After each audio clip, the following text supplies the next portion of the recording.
incendie partout. What's going on there, jerk faces? It's your boy Andy, and you're watching Nocturnal Transmissions, brought to you by the Circle of Jerks podcast. It's a conversation you could be having during the day, but having at night. We're back with another live stream for you guys. Of course, we have our movie review tonight we are reviewing the Judgement at Nuremberg. Great movie starring Spencer Tracy, Burt Lancaster, Julie Garland, William Shatner, yes.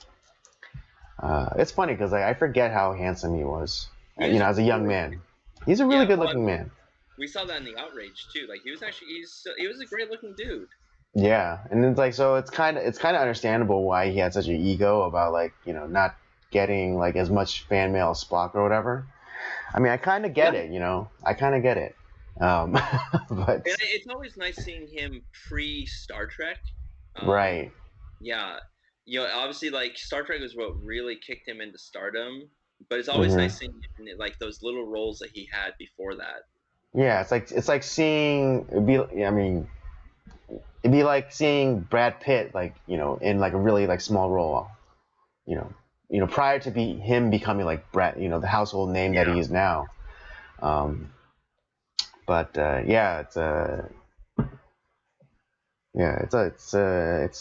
It's kind of jarring, but it's also because he's not saying very science fictiony things, so it throws you just a little bit because you're expecting them to say, arm the photon torpedoes, or it's shields up, and Right. Well, he was a military man, so it kind of correlates to the Federation somewhat. A little bit, yeah. Although, I think technically Starfleet's not a military organization in Star Trek, but it has it has a chain of command and stuff like that. Yeah, I mean, it has a hierarchy, and it has an admiralty, so yeah. But anyways, I think it is naval exploration. Right. I mean, it's modeled after a navy, but it's it's more geared toward humanitarian, scientific pursuits as opposed to militaristic That's true. Purposes. Although they are the ones that do fight the wars, though. Also very interesting. Yeah. But I guess that's a conversation for another time. But we of course along with the movie review, we have topics of the day. And I guess for those of you in California, I should say Happy Liberation Day. Exactly. Hence the title. What Liberty? As some of you may know, today is the day that all California is supposed to, the economy at least is supposed to be completely open, and as decreed by Lord Newsom from on high, allowing businesses to open up completely, full capacity, no restrictions, the mask mandates lifted. At least statewide, yes. But of course, it doesn't matter anymore because the culture has changed, and so it doesn't matter that the government says it's okay, you don't have to wear a mask anymore. It's everyone's just gonna go on wearing masks.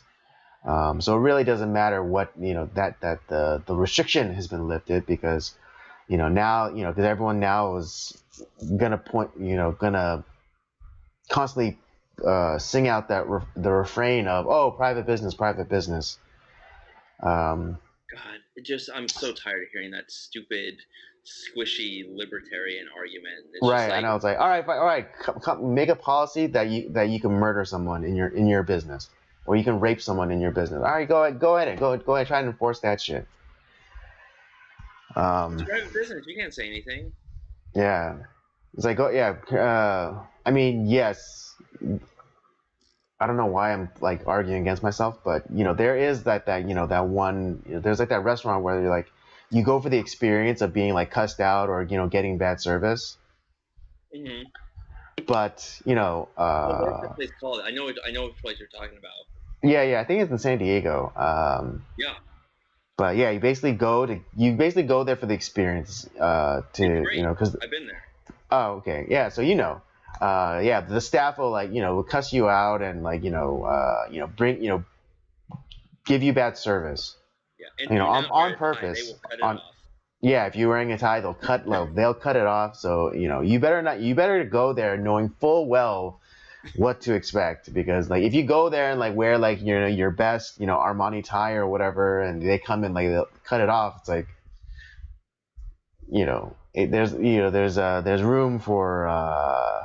there's room for like a misunderstanding. Oh yeah. But yeah, it's like I mean, I guess we're gonna get into it right away then. But yeah, the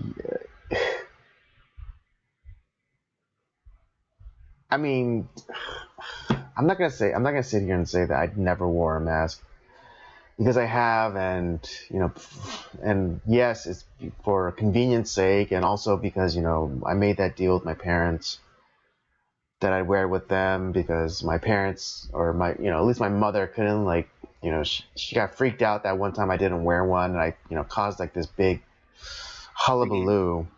yeah. And so and yes, and again at my church, we're meeting we're meeting in person, but yet and then the church asked that if you're coming to attend services, that you wear a mask. And so because it's the church, and like I know these people, they're not strangers to me, I complied. But you know in every other instance, like where where every other instance where I was by myself, for the most part, I didn't wear a mask, and no one said shit to me. Um, and if they did, I just gently push back on them and just be like, no, leave me alone. Go about your business. And I'll go about mine. And it wasn't, and there was, and it wasn't all that bad. Yeah. Well, it's funny because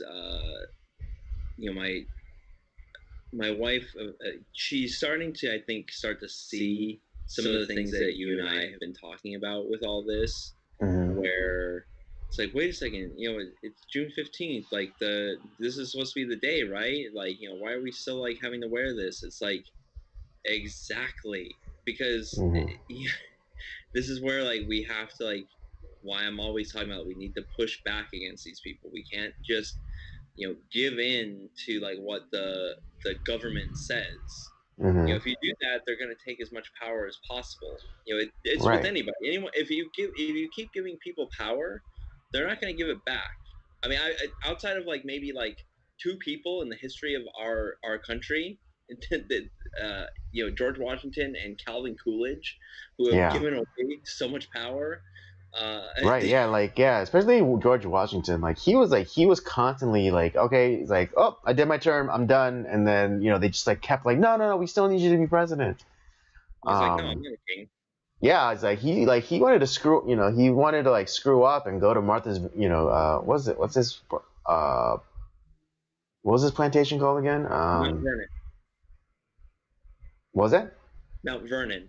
Mount Vernon. There we go. I know it wasn't Monticello, but for some reason Monticello kept coming up to me. That's But yeah, Jefferson. that was Jefferson's.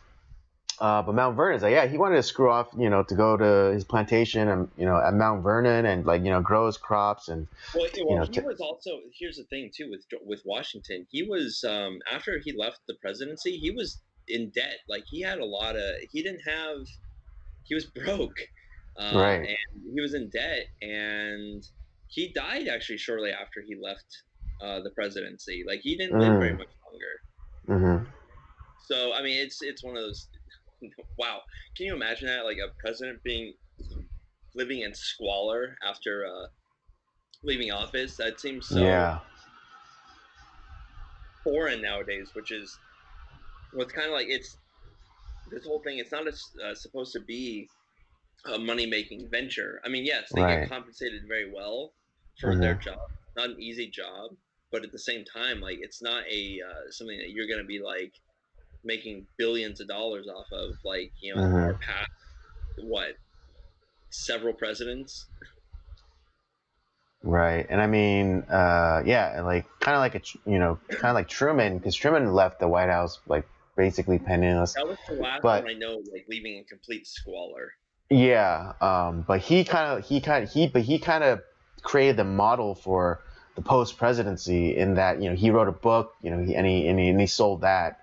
And he was And I think he was the first one to create a presidential library as well. mm, that sounds Which that I sounds think about right. yeah, he was one. He was the first one, I believe, and yeah, it's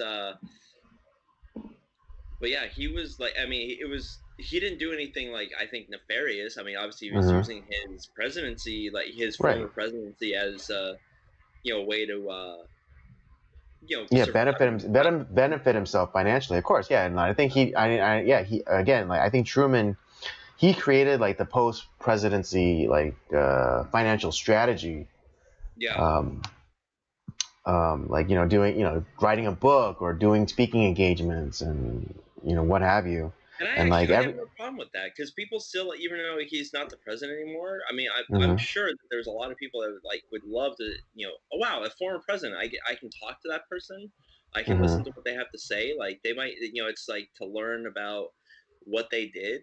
I mean, I Hmm. think that would be, to be honest, like if like let's say like Reagan was still alive today, I mean, he'd be like a billion years old, obviously, but Right.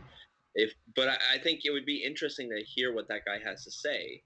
If I was living after his presidency and he was doing a speaking engagement, I'd probably want to go. Yeah. Right, because it's like you get to kind of see how the sausage is made, and you could get like maybe some anecdotes about that that certain event that happened during their presidency, and like um get a deeper understanding of how they were thinking at that time.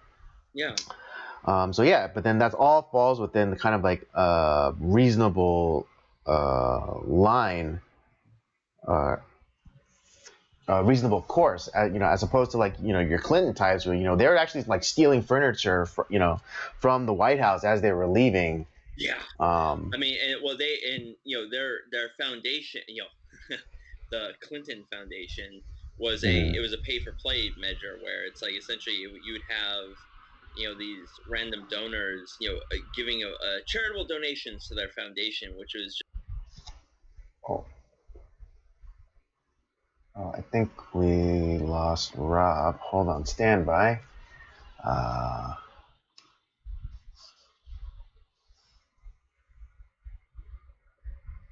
Let me see if we can't get him back. Oh,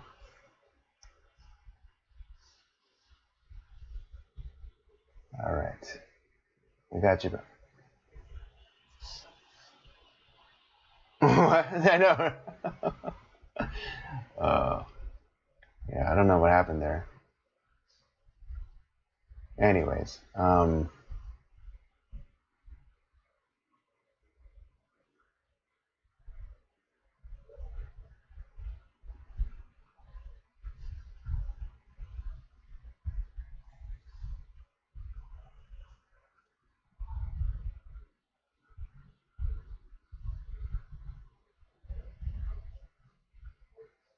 yeah, and so, um, yeah, if he made his money that way, or I mean, not like that way, but, uh, yeah, like the Truman model. Yeah, if you make your money that way, yeah, no problems, because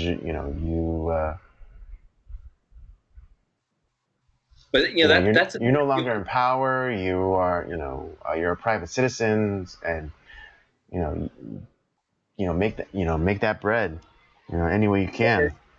And that's the thing that people don't realize too is that being in a public office like that, and whether you're the president or a senator or a congressman, this isn't a money making venture. This isn't something that's going to make you. It's not supposed to be something that makes you rich. And so Right. you have to question like why you have these people who are they're getting paid, they're getting compensated very well. It's not like they're living on a shoestring budget, but you have these guys that they're getting paid maybe $150,000 a year, yet they have, they're worth like $25 million. Like, Right. what? Yeah. I mean, because for every Truman, you get like, but you also have like a Nancy Pelosi who's been in like public office Oh, forever, she and like, is one of the most you evil know, people I've yeah, ever and seen. then she's on I forget who's like that fat British guy, and she's on his show talking Oh about yeah, chocolate James chocolate ice Corden. cream, like James Yeah, Corden, and talking about God, chocolate ice cream. It's like, what? Are you fucking serious? with their like $900,000 fridge or whatever the fuck it Right, is. exactly. The to be honest, it is a pretty cool fridge. I'll give it. It's an yeah, no,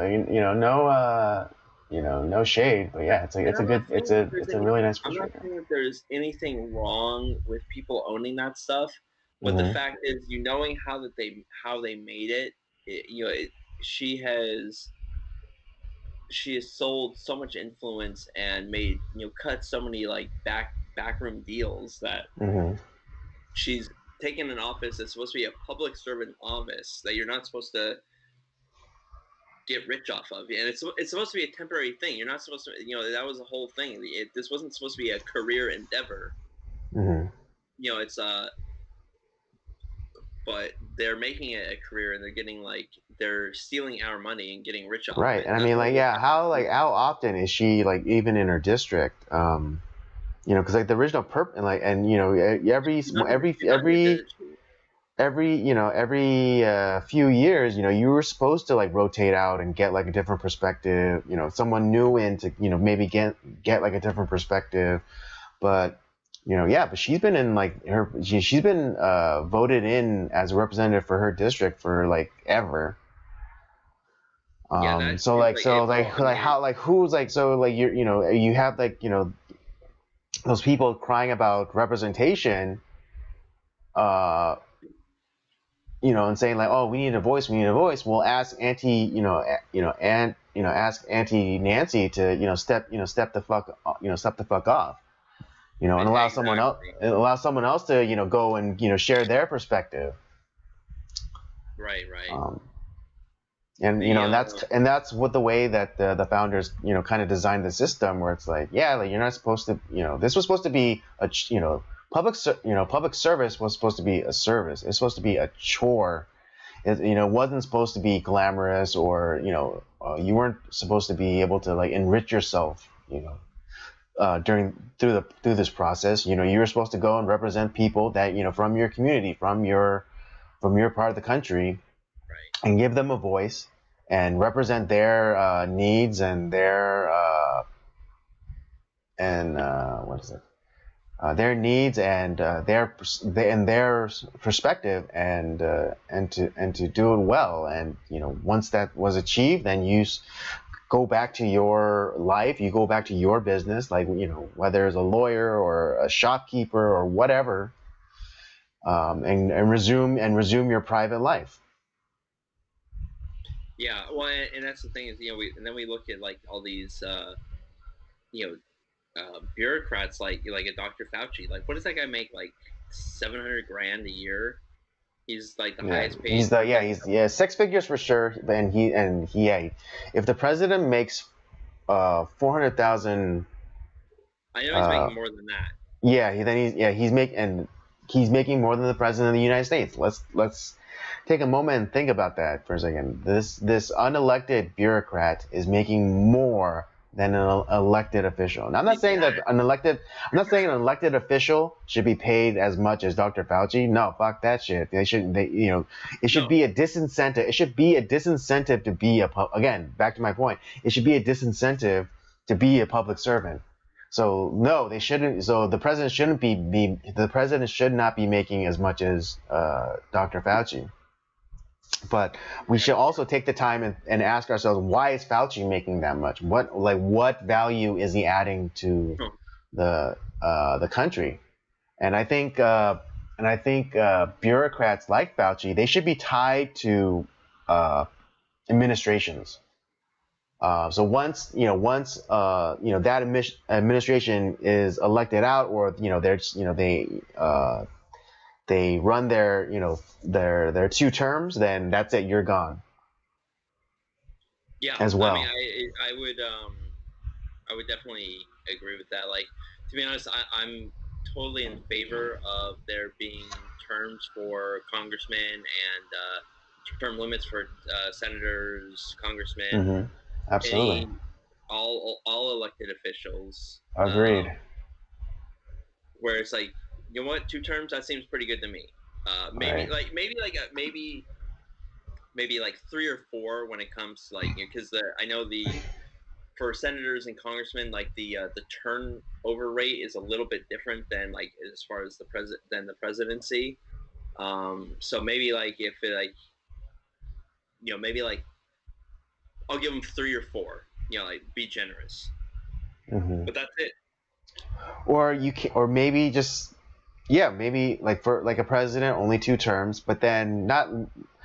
I mean, because what if you get like someone like a Rand Paul, and like so you're gonna like bar him from ever running again. Maybe you can't do like consecutive terms.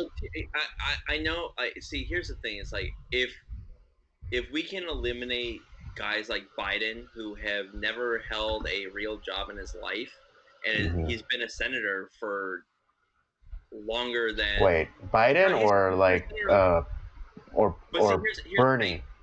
had we had term limits, like, as far as like senators go, Biden would have been gone a long time ago. True. It's not that, so we wouldn't have the problem that we're having now, where he's like 900 years old and he's the president now, because he's just stuck around in public life so long. Right. But that's so. I'll make this deal. If we can get rid of like a Biden's and the Pelosi's of the world, Yeah, and your I'll give up Sanders. that I think are actually pretty competent, like a Rand Paul or a Ted Cruz, Mm. or like hell, like a Ron DeSantis. Like, I'll give up those guys, for if we can get rid of all these jokers that suck in government. Hmm. Yeah, And proper draining. then we eliminate the evil, like the Ilhan Omars and the AOCs and all those fucking crazy ass people.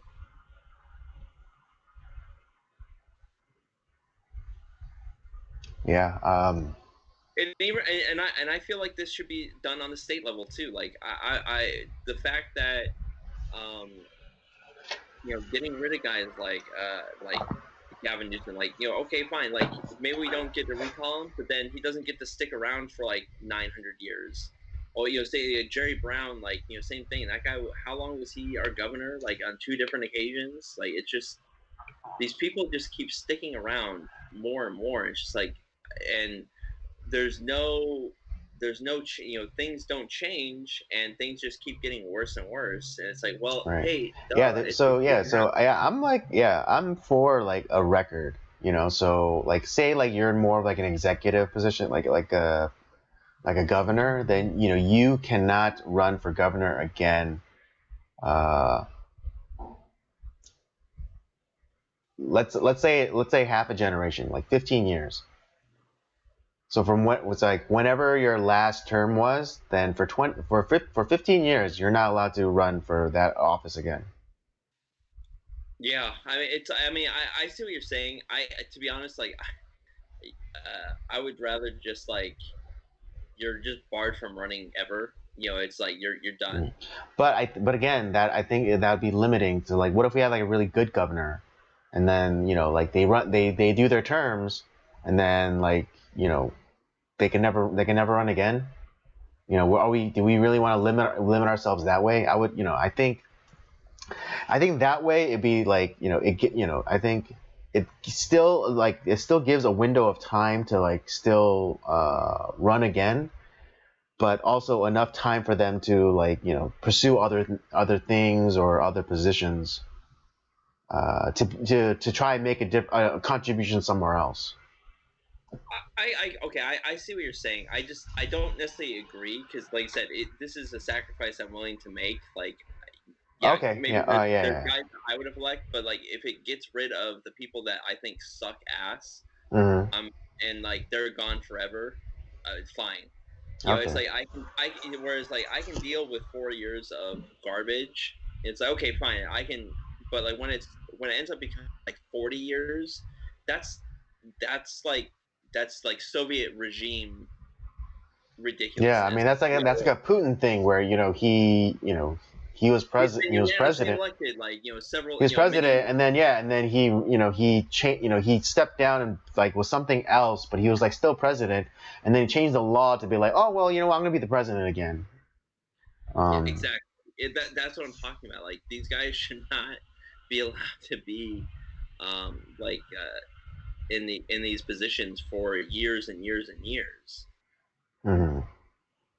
Yeah, And no, I agree. you So know, yeah, maybe they're yeah. So I'm warming up to that to your idea then to it's a deal that I would make if it today. means getting rid of the shitty ones, then to get rid of the good ones, then okay. Well, it's like, and I'm sad to say that because yeah, there are like occasionally like people. It's like, damn, that guy was like a good. He ran the city well. He ran the state Hmm. well. He ran the country well. But at the same time, there's like so few of those people, and there's Hmm. so much of the blob that just sucks ass. And I want Yeah, to get rid of all of that.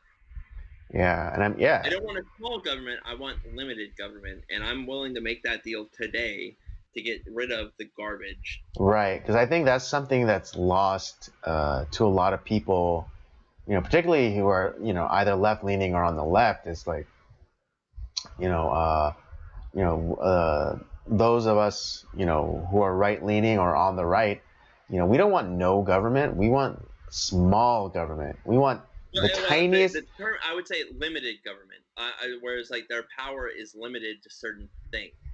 Not like I Okay, yeah, don't yeah, yeah, yeah, necessarily. yeah, yeah, yeah. Because you could still have like a small government, but have, like too much concentrated power. So yeah, yeah, you're right. So limited Yeah, government. It's like I want you to be in charge of as little as possible. right. Exactly. Um, yeah, I don't need you to tell me like I need about how to raise my kid or what build what I can build on my property. um you can handle the big stuff like roads.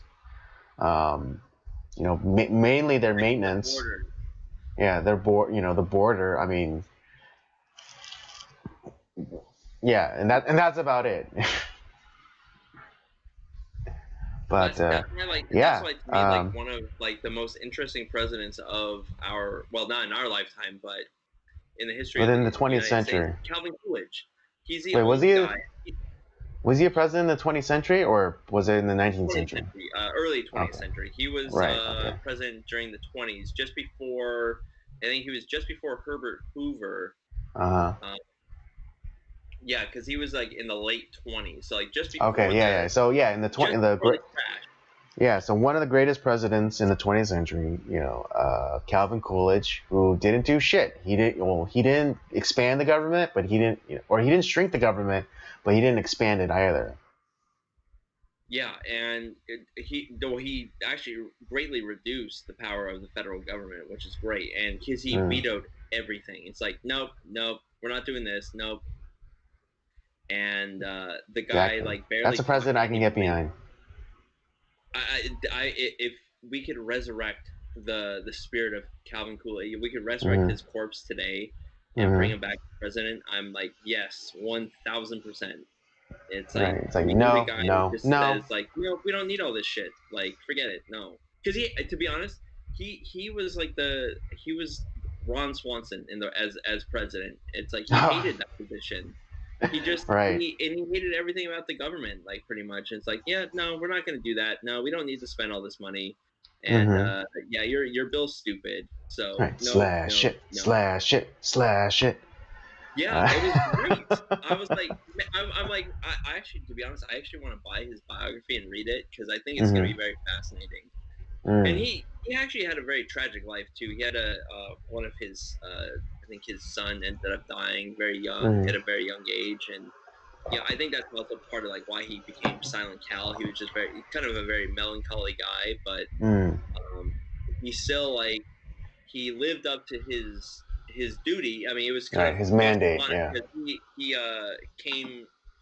He didn't like. He initially wasn't voted in. He took over because the president died, and then he and yeah, he just was like, no, just we're gonna slash this. We're gonna take no, we're not gonna sign these stupid bills. They don't amount to anything, and good for him, man. He was the anti Woodrow Wilson. Thank God.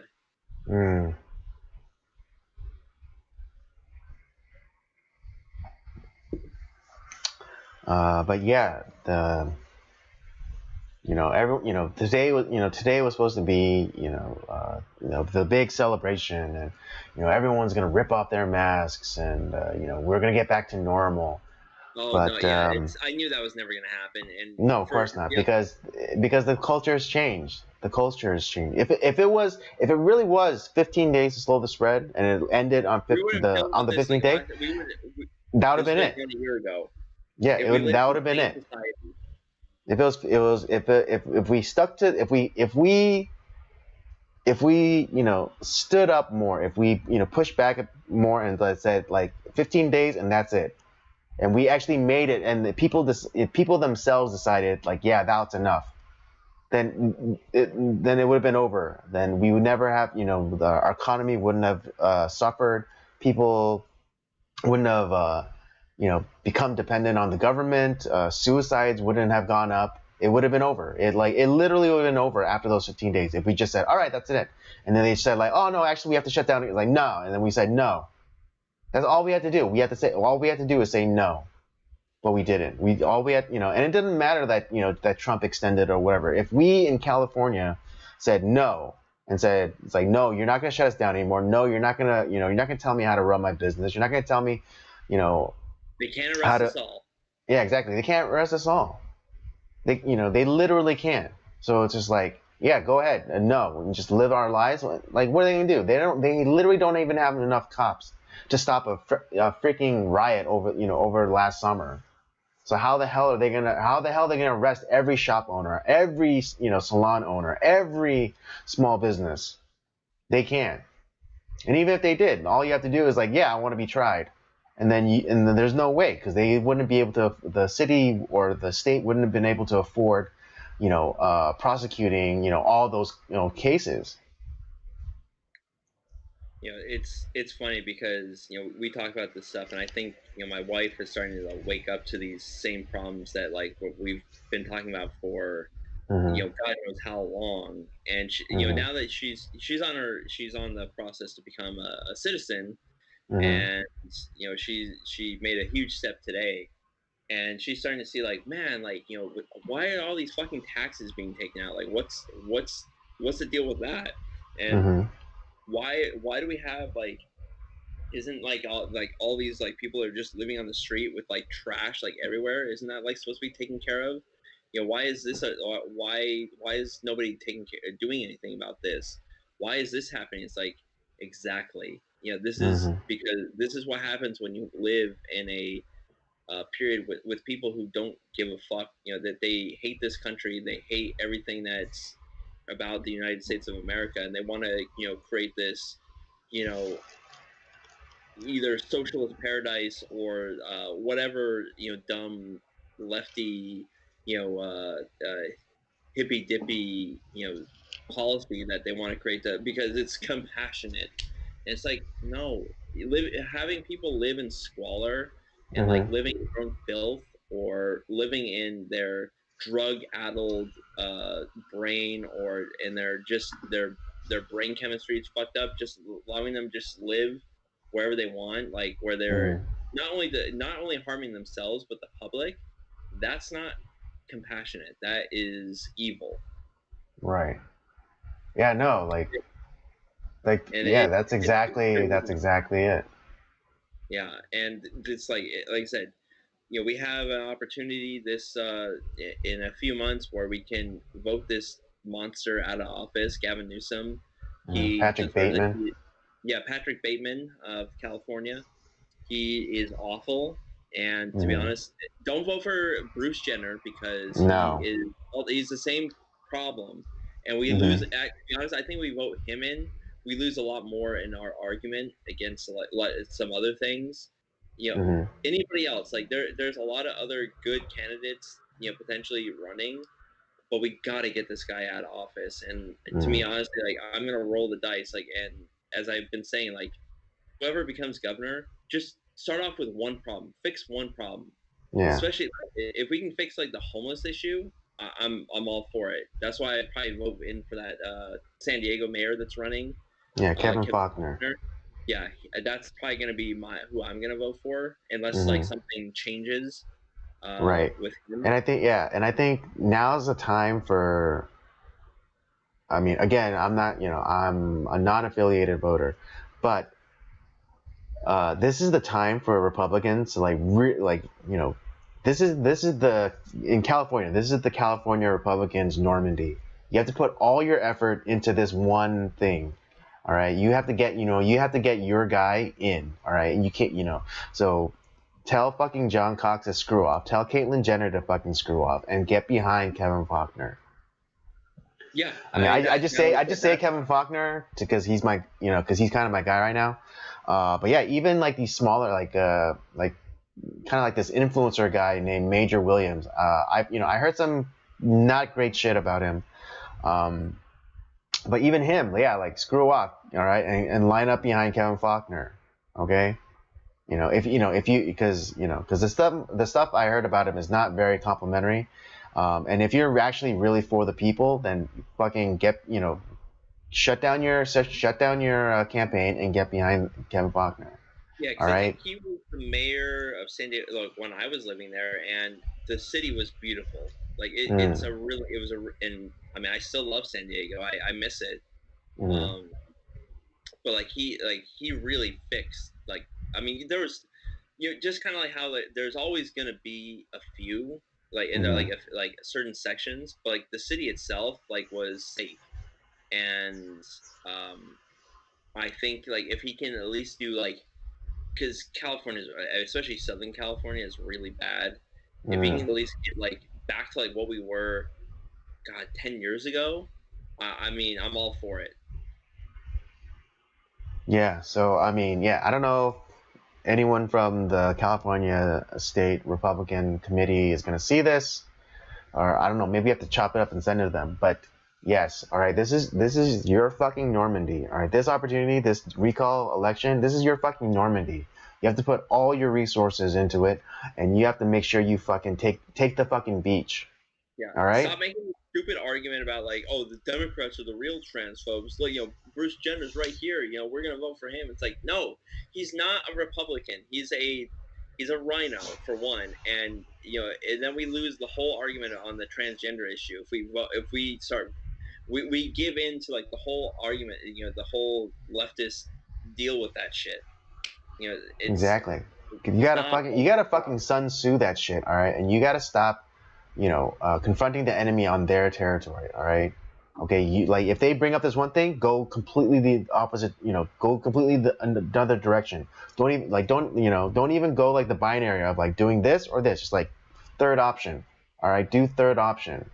Yeah. All right, because that's the problem with the Republicans and generally people on the right. They're always reacting to the left instead of just instead of creating like a new paradigm. But yeah, like today, like I mean, if to end this point, like I know it's never going to happen, but I want term limits for mayors, governors, senators, congressmen, just like the president is. Like, and I want it, codified in like the Constitution, state constitutions and the federal constitution. So like, just we need to like. Yes, we're gonna lose some good people, but we're gonna lose a lot of bad people that we can get rid of, and I'll like that's a deal I'll make today. And the fact that like, to be honest, like why there is not a bigger push for that, I have no idea. Yeah, I mean, even, and here's the leftist push for that is we have to get the old white people out. There's your push right there. There's your push for term limits. It's like, oh, Yeah. look at all these fucking like old ass white people still in I remember, power. like, oh, I'm just in California alone. Dianne Feinstein has been our senator for God knows how long. Brad Sherman has been our congressman for as long as I've been alive, as far as I can remember. Yeah, I still remember. Yeah, I still remember him coming to my sixth grade class. Kind of like not a meet and greet, but he just kind of came and like uh, spoke to us. But I don't even remember what he said. But yeah, like that's how long he's been, our representative in Congress. It's like since insane. like yeah. Since the mid '90s, at the very least. Yeah, but like that would make, I think that would be a good start on getting our country like back on track, like in the right sense. I think that's maybe like if I was gonna say there's like one thing that was a little bit short-sighted as far as our founders did. I think that was a mistake. Well, initially Slight there wasn't oversight. initially there wasn't term limits for the president either. That came back in I think in the 50s they codified that, but it was more of like out of respect for what George Washington did. I mean, until like FDR tried to essentially become like king of America. That was, they were like, okay, yeah, we're not gonna have that again. And I think. But I really think that was a short-sighted affair on the founders. Yeah, that was definitely an oversight. But I think not that they were the founding fathers were not stupid in any manner. But no, I don't think that they saw or they couldn't anticipate the advancement in terms of medicine. Because a lot of these, I mean, fucking Jerry Nadler. I mean, yeah, he had that fucking. He shat himself. He shat himself on live television. Oh, yeah. If you don't know what I'm talking about, just there's a clip. You could probably find it. Just put like Nadler Waddle. He's like a few months ago, right? yeah. It was like a few months ago.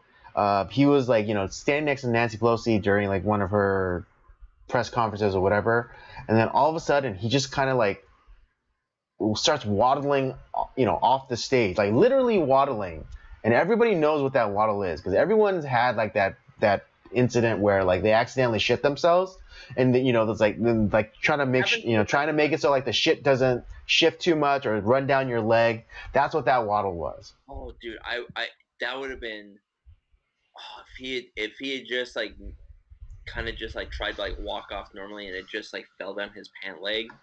Oh, that would have been great TV. Oh, I would have been so happy.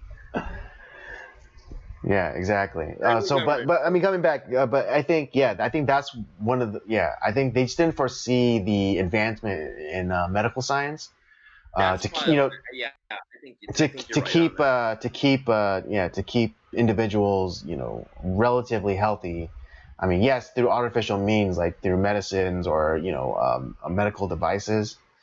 But yeah, that's you can hardly blame them for not being able to predict the advancements in medicine.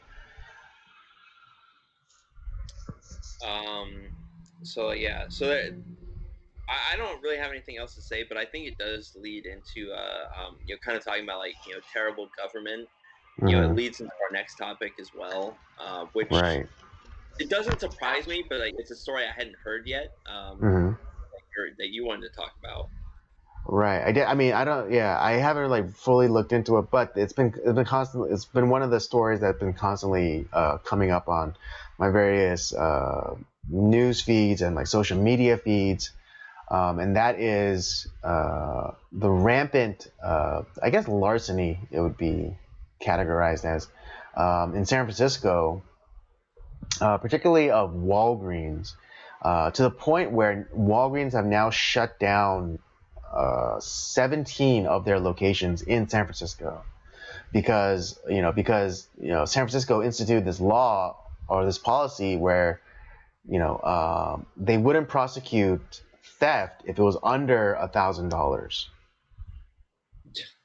So I mean, if you don't know, if you don't know what comes next is there's video upon video, like security video and just like bystanders of people just like rolling up into Walgreens and like just taking stuff off the shelf, and because it doesn't the amount that they stole doesn't amount to $1,000, they cannot be prosecuted. They can't be arrested.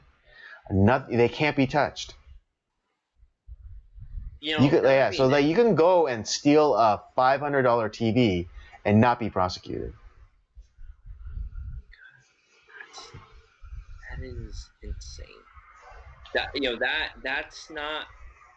That makes a crappy society.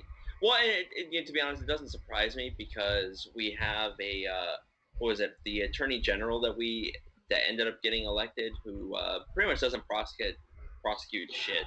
Well, right, because he's the district attorney, and he's supposed to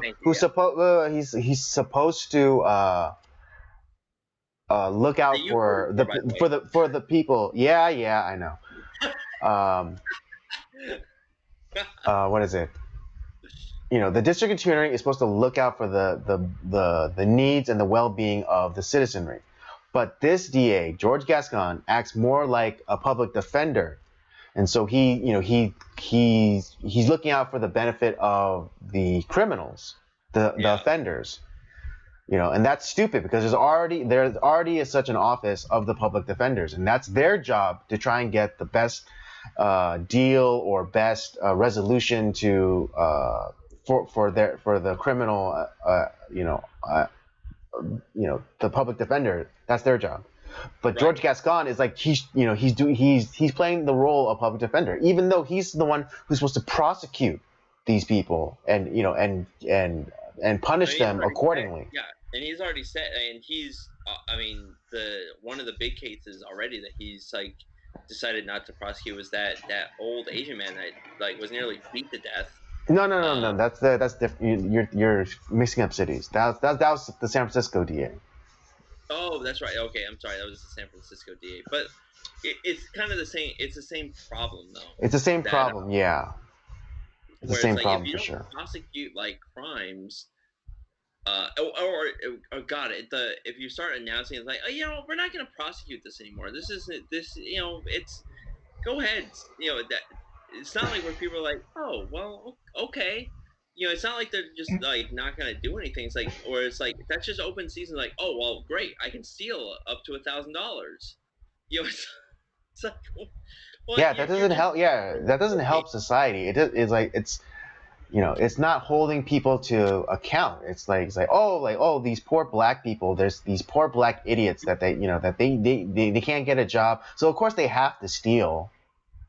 Oh wait, no, but it's right for them to steal because they for according to them 400 years they've given to this country of free labor. It's no, first of all, no. And second of all, no one alive today ever felt the sting of the lash, nor did any white person alive today ever wield the lash against said black person. And the thing is, though, we initially were a British colony, and yes, slavery was a part of the British Empire. They were part of the Atlantic slave trade. But we were not initially it's according to the Nicole Hannah Joneses of the world, 1619 we were not the United States of America. Sorry. Wasn't happening. No, yeah, completely historically wrong. And there were slaves that were sent to the colonies, yes, but the one thing that is unique about us as a country, the United States of America, is that we actually, faster than any other nation in the world, abolished it. And right at the founding, we there was a lot of people in the government, they were trying to make provisions to eliminate it because they didn't like it. Like John Adams was one of the biggest abolitionists like that our country has ever known. The guy does not get enough credit. I mean, they're still trying to build a statue for him, and like in the DC. In DC, unfortunately they've failed on many accounts, which is really unfortunate because that guy. We need to know more about John Adams and remember who he was. Yeah, I mean, if anything, if you are a Second Amendment advocate, then you should fucking love John Adams. John Adams. Oh no, wait, is that no? No, wait. I'm thinking of James Madison, because James Madison. Yeah, because James Madison was the guy who what is it? Private merchant or whatever asked him, "Hey, does the Second Amendment, cover cannons? So I could, so my ship can carry cannons, so I can fight off like pirates." And fucking James Madison wrote him a letter of marque saying, "Yes, you can have cannons." He's like, and yes, the Second Amendment does cover cannons. So yes, you can, so you can defend yourself. Yeah. So So it's like, fuck yeah. But like you said, John Adams is also a really great man. And the fact is, like, they even like, yes, guys like Washington and Jefferson, did they have slaves? Yes, but they also they were not like pro-slavery.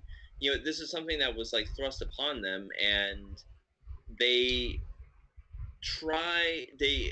put in provisions within the Constitution, within the Bill of Rights, to help they were looking forward to a day where slavery was no longer a thing.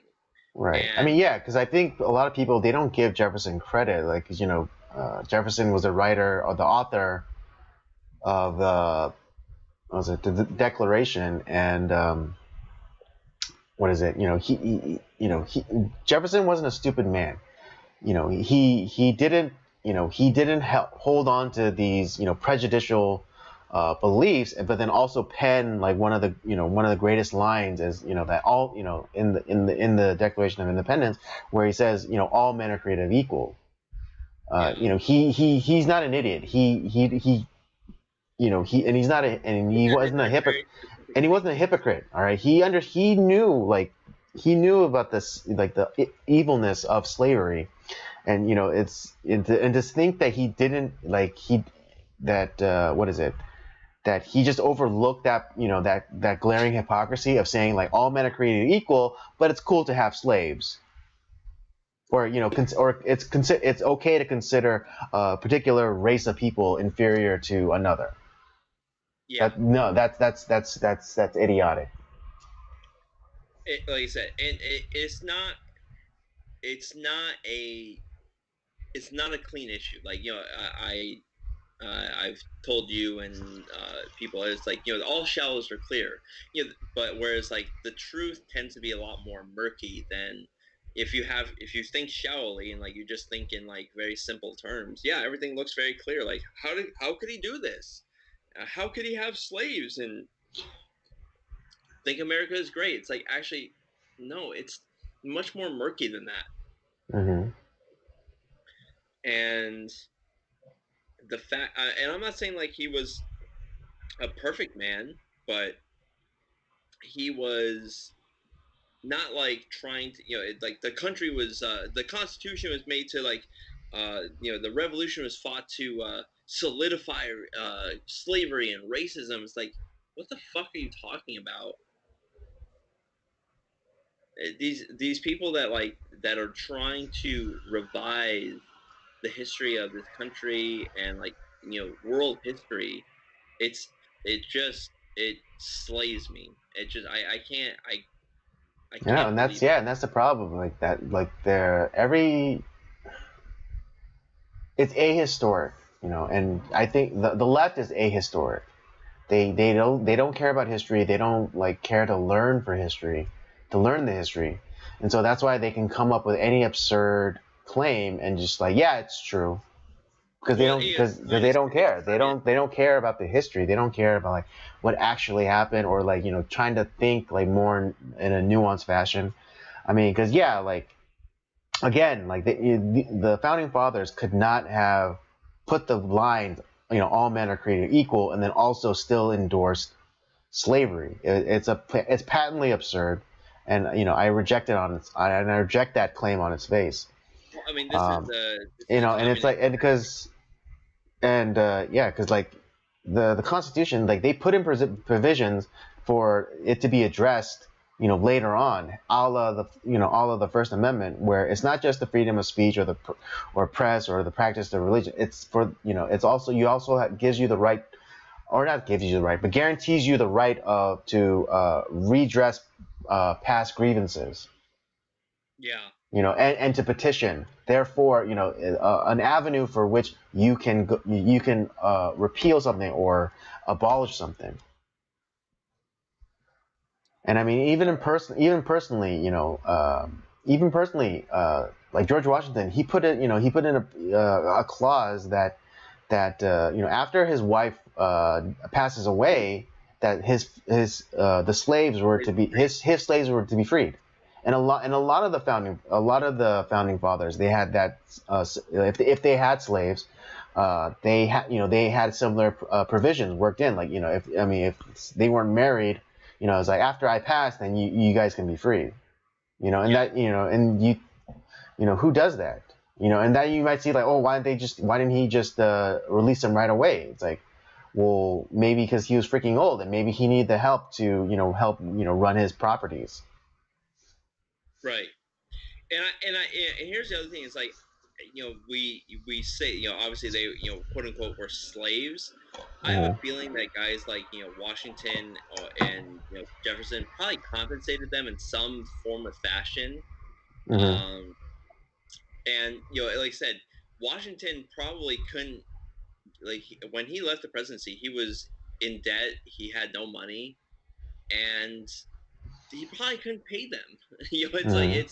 he probably couldn't pay anybody, but it's like it's like, hey, you're once, please just stay behind, help my wife when I die, and when she's dead, you're free to go. And they Mm-hmm. were, they had a place to live, they had food, they had whatever was needed, um, and like I said, they were compensated in some way, um, and to be honest, were probably treated fairly well by these guys Mm-hmm. that did have them. That it wasn't like Washington himself, uh, enslaved them. It was more.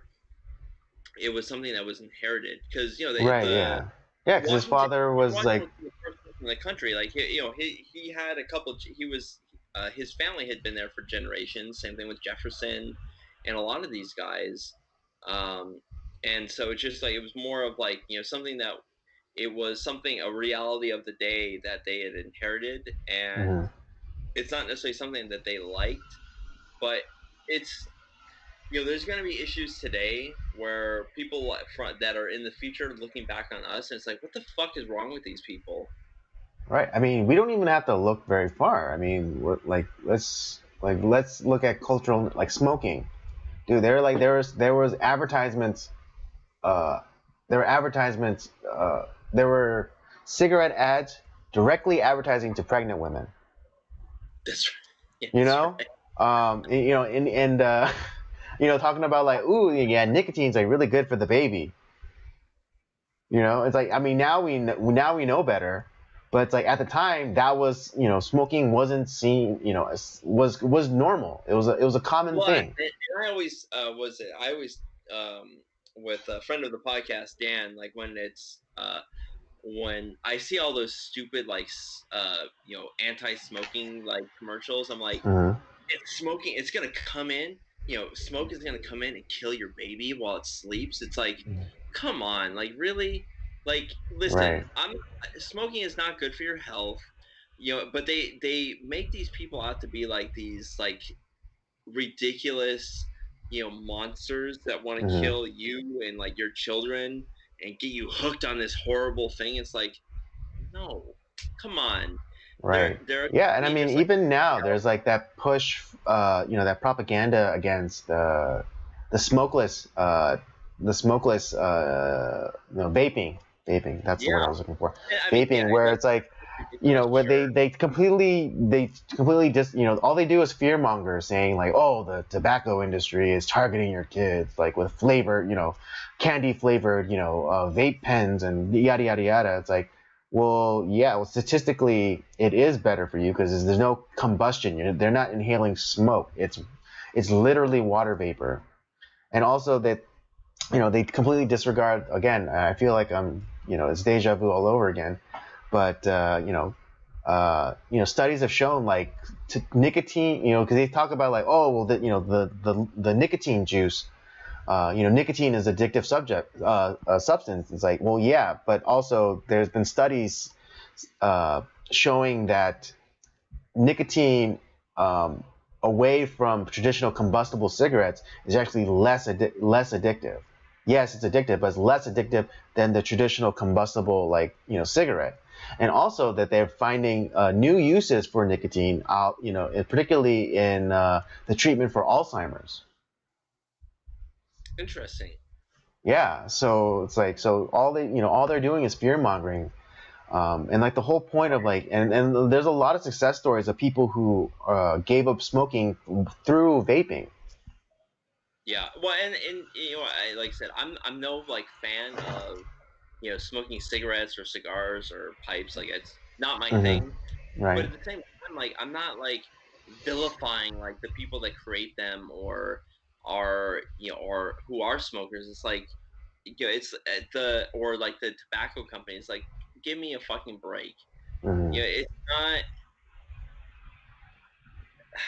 It's ridiculous on these stupid commercials. Like oh, they're trying to kill your children. Like wow, it's like no, they're not.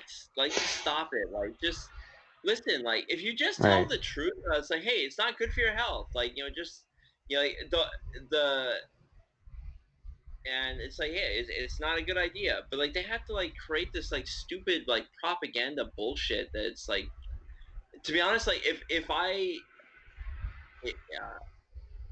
it almost makes me want to smoke at that point. It's like, just to throw it in their face. Like, fuck these I people. mean, yeah, because it's like, I'm not going to, but I'm just saying, like, I would almost right. just to I piss know. people Out of principle, I get it. You'd smoke out of principle. yeah. but yeah, but like to get mad at like the tobacco industry is like getting mad at the automobile industry. It's like saying, oh, well, they're directly targeting our kids with like this, this sexy sports car thing. It's like, well, yeah, that's the whole point of business, is to get as many customers as possible.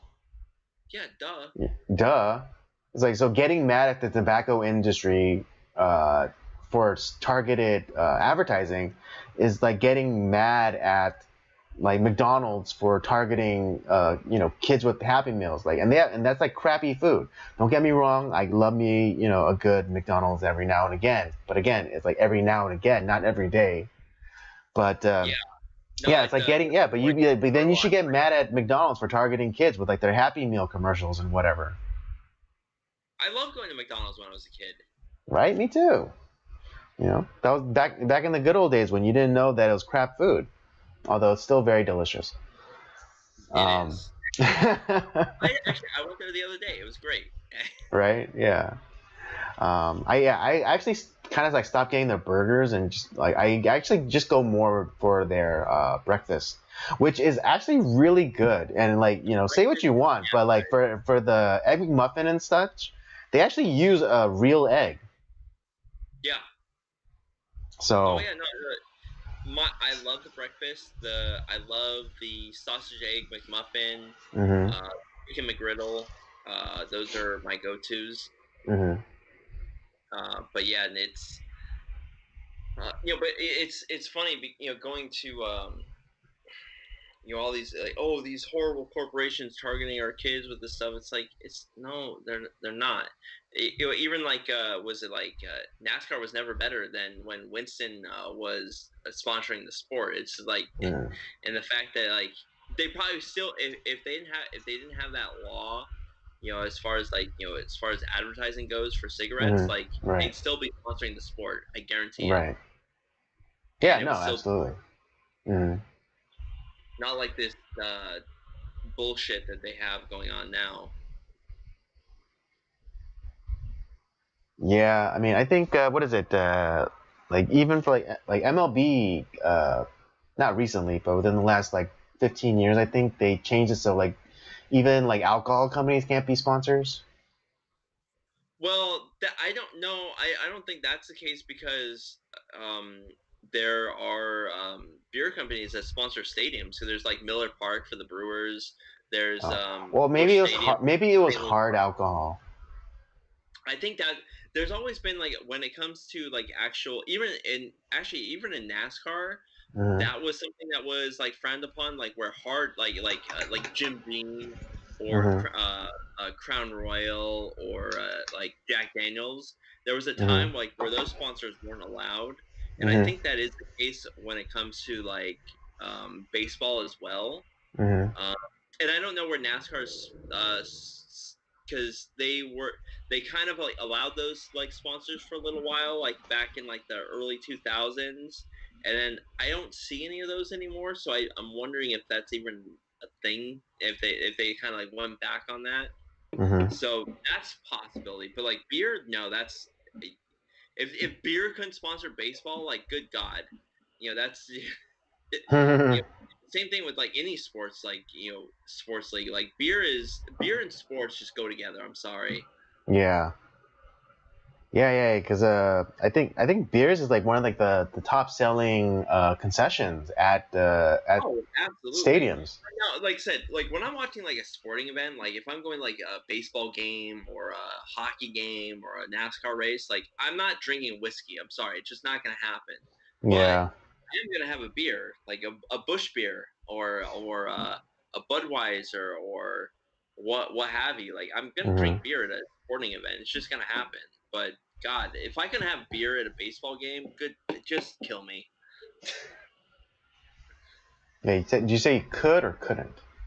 If I could not, just kill me. Like it's just like what's the point? Yeah, I think I just misheard you. So, but yeah, no, exactly. Yeah, because there's nothing like having like a beer and a dog and like watching the ball game. Oh man, It just goes together. It just goes together. Yeah. And not having a beer at a NASCAR race is just like it's sacrilegious. It's tantamount to torture. Yeah, well, no, and like personally, don't get me wrong, I still, as much as I'm torn as a fan, as like I'm a hardcore fan from way back when, and not being able to, right now I'm not enjoying what's going on with the sport, but like back in the day, like watching, catching watching an old race on like YouTube, like yeah, I'm gonna grab a beer, I'm gonna enjoy it and have fun. Watch an old race from like 1993 or something. Yeah, of course.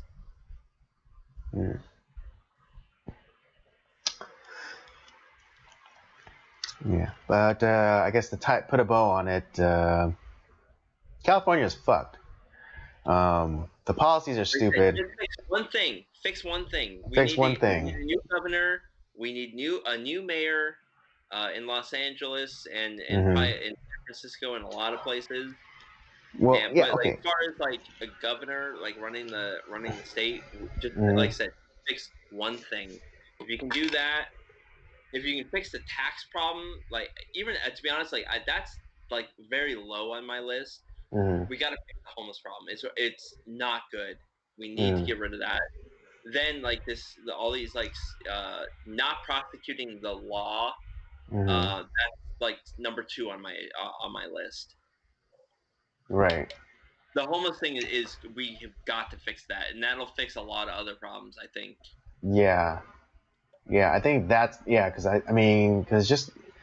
homelessness isn't just the people. It's like it's not just the homeless people, but it's also the the surrounding people that it affects. I mean, look at all the encampment fires that are going on I follow this So account. many players are breaking out because of Yeah, it. no, and it's affecting businesses. I remember I follow this account, Gutter People LA on Instagram, and yeah, they're like constantly sharing videos of encampment fires, or like, and there's like the most recent one was in downtown, and it was in front of this business, and then like it caught the building on fire, and so Yeah. again, so yeah, you know, you feel sorry for the homeless person that lost like their tent or their stuff.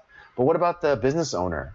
Like what about their livelihood? Now that now they're it's like they've inched themselves one more step closer to the same reality as the homeless person.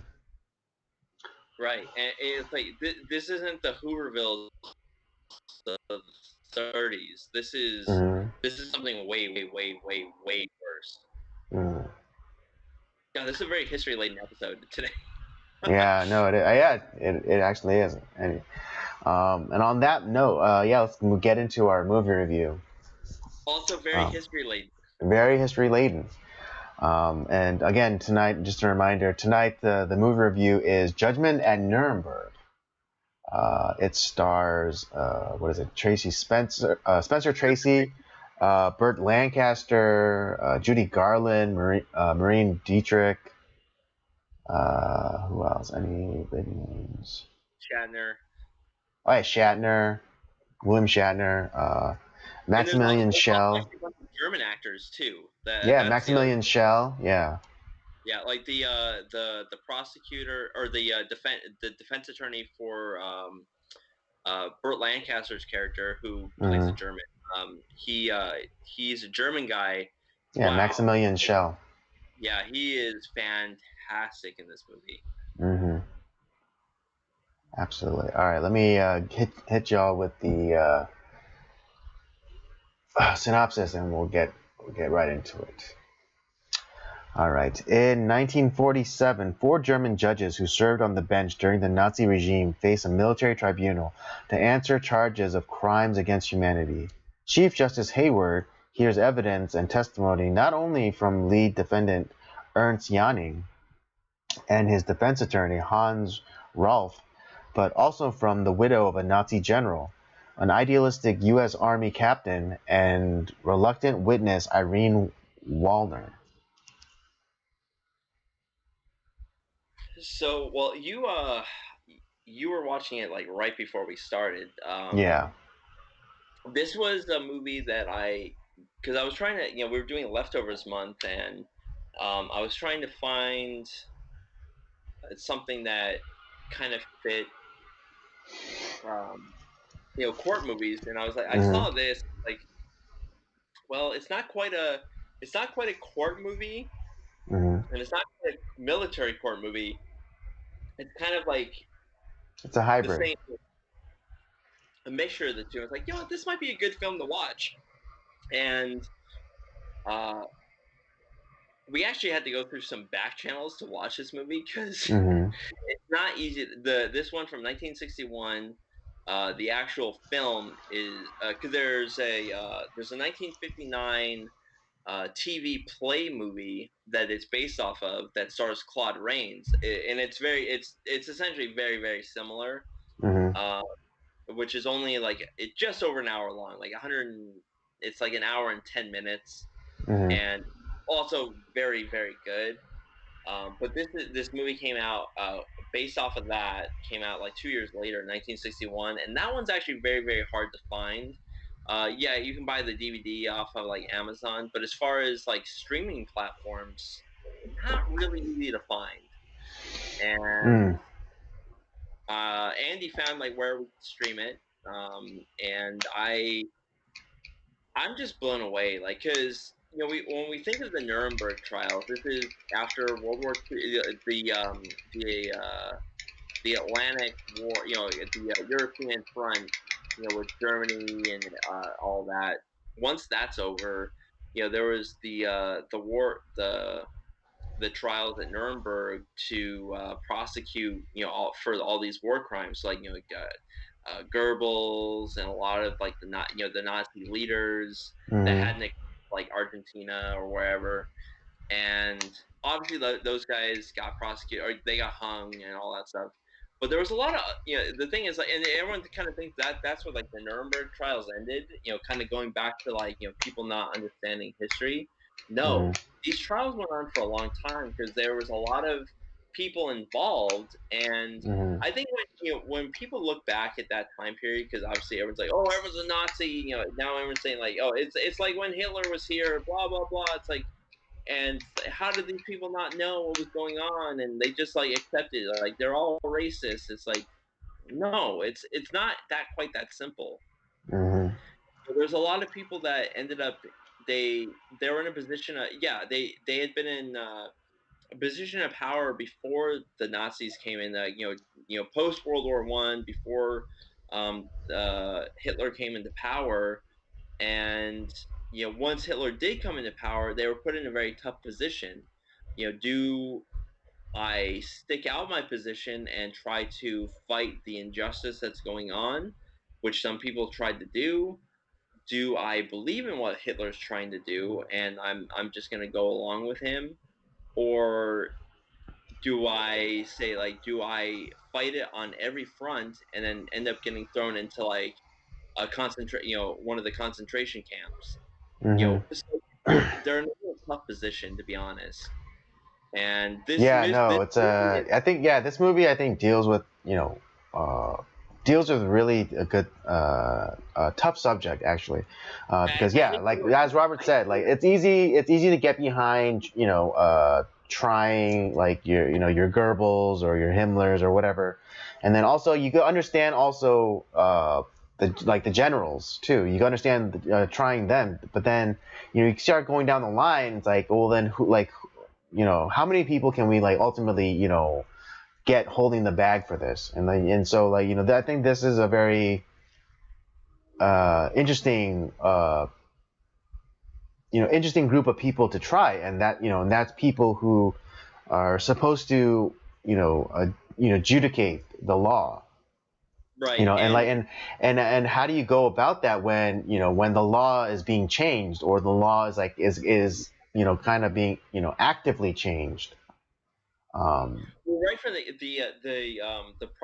prosecutor, the army prosecutor, he even said like this is a very odd case, because like how do we prosecute guys that were operating within their own laws, Hmm. uh, and like, judges that were like prosecuting the laws of the day. And that raises a very interesting question. And you know how much I hate the word nuance, because Hmm. like people have used that word in terrible ways. Right. This Yeah, movie is they use very, it to the point where it doesn't mean anything anymore. but this movie is like what nuance is, because it does Mm. raise an interesting argument.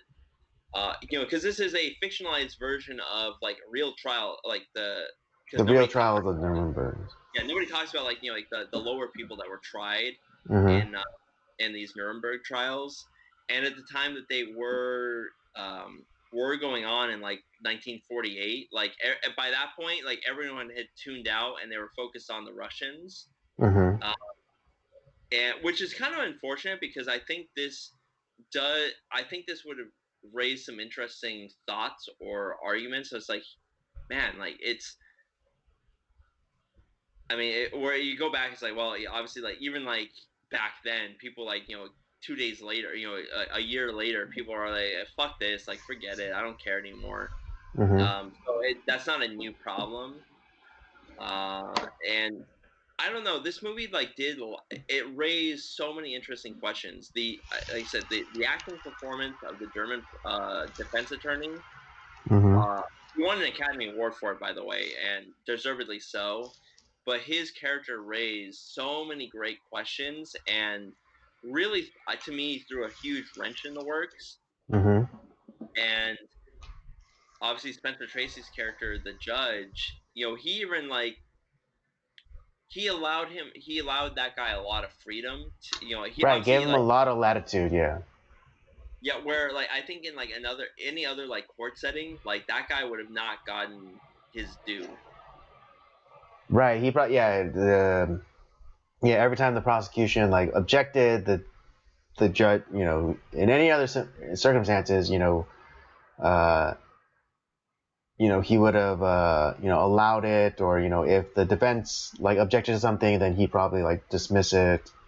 But no, yeah, the judge character, played by Spencer Tracy, yeah, gave the defense attorney a lot of latitude, and and gave him the space to kind of take the questions where he wanted to. Yeah, because I think he really wanted to hear what that guy had to say.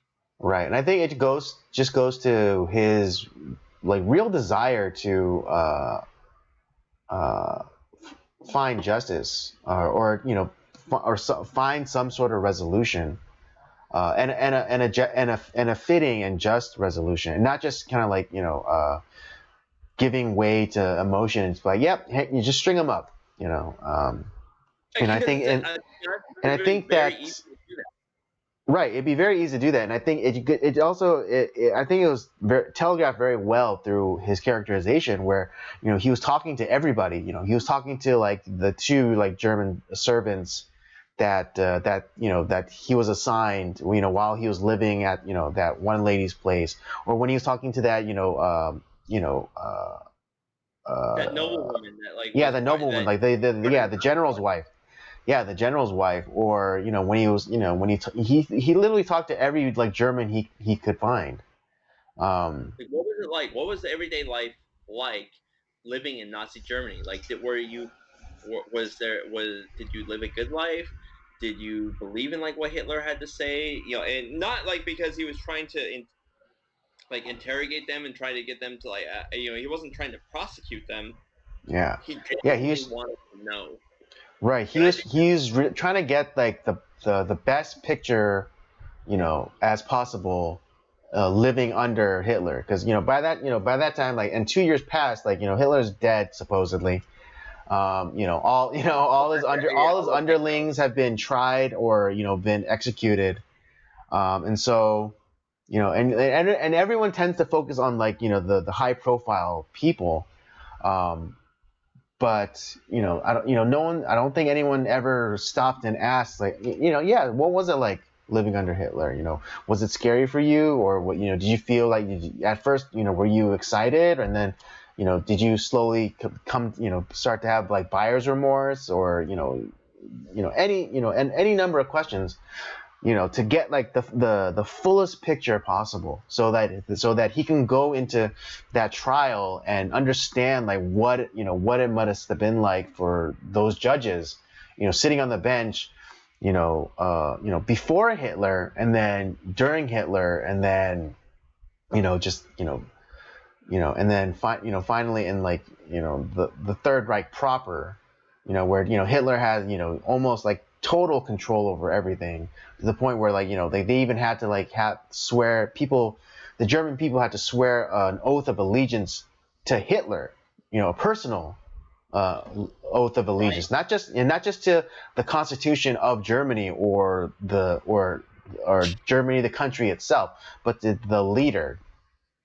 Right, and a lot of these people are proud people too. Like they lived through like the horrible like atrocities that were thrust upon them after the Treaty of Versailles, after World War One. Mm-hmm. Because to be honest, like all the countries that were involved, Germany was like the last like country standing after World War One, because the Ottoman Empire was gone, Mm-hmm. the Austro-Hungarian Empire was gone. Uh, a lot of the Prussians were gone. Like all these people were gone. Mm-hmm. After World War One, like, and Germany was left holding the bag, Right. and they got fucked big time. Like, to be honest, like when I look at the Treaty of Versailles, to me it seems very very unfair what would happen to them. I'm not Mm-hmm. saying that they were like completely like innocent per se, but they didn't deserve what they got, and it gave Mm-hmm. rise to and like because they were destitute like as a country. They had Yeah, territory they went taken. into a really deep depression. Yeah, they had Um, they had territory taken away from them. They had all this stuff, like they had sanctions put upon them. They couldn't have a military, all this stuff, because of the stupid League of Nations crap that mm, Woodrow Wilson created. right. And you had, and all of a sudden, yeah, he's an evil guy, obviously, but then you have a guy like Adolf Hitler who comes and it's like, lift your heads up. We're gonna get out of this, and we're gonna, fuck the Treaty of Versailles. We're not gonna abide by that. We're gonna rise up, and we're gonna take Germany back to its glory, like what it was. And there was a lot of people who were like, yeah, like, we don't deserve this. And now obviously, like, the whole thing is, oh, it's the Jews that caused this, and like, obviously he had to have some sort of scapegoat, to like kind of create the fervor behind him. But I think there was a lot of like everyday Germans who were like, yeah, we don't deserve this plight that was like thrust upon us. Like, we weren't a part of World War I. We weren't a part Mhm. of all this. And they're like, even like a lot of people's like, yeah, this guy was like a bad dude, but he gave us jobs. Like, we had dignity again. And to be honest, I completely understand that. Mhm. And the fact that, like, I guarantee no one today is thinking about like the plight of like what people were going through back then. This is a very tough time for a lot of people, like ordinary Germans. And yeah, I mean, there was a lot of people who saw the evil, and there was people that fought against it and were thrown in concentration camps, and good for them that they fought against it. But I think there was a lot of people too, who was like, if I fight, like my family dies, like I Mhm. can't do that, and so they submitted. And but at the same time, I was like, hey, you know what? My life's a lot better under this guy. Yeah, he's probably not a good guy, but Mhm. I have dignity again. I'm not Mm. like burning money for like, because it's worthless. Right. I mean, we'll talk about that in an episode that's going to be coming out. Like, it's like, you stop printing fucking money, like Mhm. our government is doing right now. It's like, you can't just keep printing money forever and expect Mhm. that, like, our dollar is going to be just fine. No, that's exactly what happened post World War I Germany. Like, they just kept printing money because it's like, oh yeah, that'll fix the problem. It was worthless. Like, wood Exactly. was worth more money than their money. Yeah. I mean, kind of, yeah. Toilet paper was worth more than the currency in the Weimar Republic. I'm just like, this movie like really fascinated me because it raised some questions that I personally had not thought of. Hmm. Um, and like I said, I hate nuance, but this movie is very nuanced, and I think it's very for this is nearly 15 years after the end of World War II, Hmm. and I think this raises a very powerful message. Mm. Like I said, the whole issue of the Nazi regime and everything that was going on there. uh there's a lot more that was going on, behind the scenes and whatnot. Like, yeah, the big guys, obviously they deserve to be dead. They were evil people that, I mean, experimenting on people. And the guys that did escape and ended up in like South America, they just continued doing the same fucking thing. They were trying to create the Fourth Reich. Hmm. They were evil, evil people. But there was a lot of ordinary people that were either forced to, they were kind of subjugated and forced, or had this forced upon them, didn't know about the concentration camps and like the evil that was going on there. Just like there's a lot of, you know, if you're gonna, like I said, if you're gonna prosecute like the people, oh, how did you not know? It's the same thing with like Stalin's gulags and like the cannibal island that he created. Like, what, are the everyday like Russians, are they going to be prosecuted for that? Like, no. Like, did you know about it? It's like, no, they're trying to stay the fuck out of those places. I understand that. Even if they did know about them, like, I think a lot of them are like, I just want to stay away from those places because I could be one of those people. And or you have like people that didn't know, and it's like they finally have dignity again after like what was the horrible problems that were thrust on them after World War I. They were destitute, and now they're living in, they have prosperity again, and yeah, things are good, and I'm happy again. Like my family is surviving. So it's just like I said, there's a lot of even like the German prosecutor, like he had this kind of like great plea to the court of, you want to prosecute these guys, but like what about the Vatican, who like, or all these other countries that like that make deals with Hitler? Where's their prosecution? Where's the justice in them? Like why aren't they being like, thrust upon this court? Where are they going to be prosecuted too? And he raises a great point. What about like all the American leaders that actually praised Hitler for a short time? What about like the people that even like Winston Churchill? Like, there was is he culpable in a lot of this? And it was there was a lot of interesting arguments that were put in this movie that I think raise a lot of interesting questions that should force people to think about that time period a lot more, instead of like the stupid like black and white, like everyone's Nazis and like this is like, the times of the Nazi party bullshit that goes on today. This movie I think is almost more important today than it was back in 1961. Yeah. Although I like at the end when Spencer Tracy's character goes to visit the Burt Lancaster's character, and what he basically, the but the Burt Lancaster's character basically says, I was just trying to do my best, I didn't. I don't remember exactly like what he said precisely, but then Spencer Tracy's response, what I thought was very powerful, when he said like,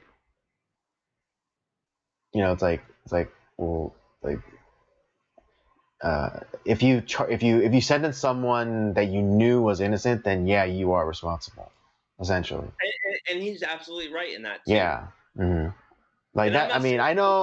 Like the job of the judge is to be like basically be impartial. I mean, except for the cases where the judge is responsible for coming up with a verdict. But yeah, like, there's some cases where it's like it's obvious that this person did it, or this person didn't do it. But yeah, Spencer Tracy's like response to him saying like, oh, I was just trying to do my best. I didn't, do you remember what he said? Well, okay, so what it was is that because he summoned Spencer Tracy's Ernst Young summoned Judge Hayward, I think, and then Yeah, Hayward. He wanted to give him like his journals and stuff, just Mhm. because he respected him like in his decision. Mhm. And Hayward was saying that like, if he's like, I did the best I could. Like, obviously his plea was like, yeah, like I already had my decision like, made in that like trial that they were talking about. And to be honest, when I heard that, like, to me that felt like a lot of like the Chauvin trial that we just dealt with. And it's Mhm. like that decision was made like well before that courtroom. It was even Yeah, before like even the jury was pooled, that the decision was already made. yeah, I mean it's obvious. And the fact is like, yeah, but you sentence an innocent man that you already like, you knew that he was innocent, but your mind was already made up. You are responsible for this. You Mhm. knew like where these people were going. Right, exactly. That, yeah. It's like you are responsible, and it's like, and like, yeah, I'm not sorry for what for my decision. Mhm. You deserve imprisonment. Like, he didn't deserve death, but like, you deserve imprisonment for what Yeah, you yeah, yeah. did. And he's right. He did. like I said, the whole the whole thing, it raised a lot of interesting questions that deserve more. Yes, the final decision was right, but at the same time, like the fact that like it gives you food for thought that you need to think Hmm. about. Right, because towards the end, like even the American military, they were kind of going on the because of the threat of like the Soviet Union and the budding Cold War that was starting. They knew that and they knew that Germany was going to be very important in the battle because of what is it, the way that they split up Germany, East and West Germany. They knew that they were going to need the German people to be on their side, the American side, and so the brass basically came to the prosecutor and was like, "Oh, hey, we need you to, stop prosecuting this, or make sure that the verdict is one that the German people will like." And I think that it goes a long way to show that um, like the idea of justice is very malleable, because they're willing to have these four guys skate for some like that, the old refrain, oh, for the greater good. Yeah, that's the thing also, like where that goes back into like reality of like how things worked, where Hmm. oh well, how is it gonna look? Where we actually really need these guys. Hmm. The German elite, the German scientists. We actually because we have a much bigger threat now. We have the Red Army. We have this Cold War going on. Russia's making moves, and they're taking the guys that like these same type of guys from like East Germany. Like, why don't we take these guys and have them help us out? And if we prosecute them, like we're not going to get the help that we need from them. So is this really important? And Hmm.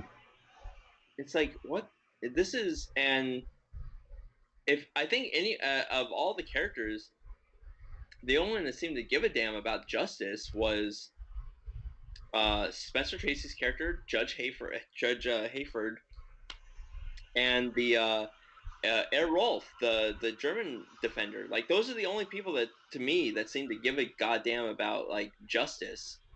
Hmm. Obviously, they were on opposite sides, of course, but those are the only people that seem to give a damn about what was going on. Yeah. Everyone else is like, oh well, the American public had checked out on like the that newspaper man was saying, it's like, yeah, I can't sell a story about the Nuremberg trials. Nobody gives a shit about this.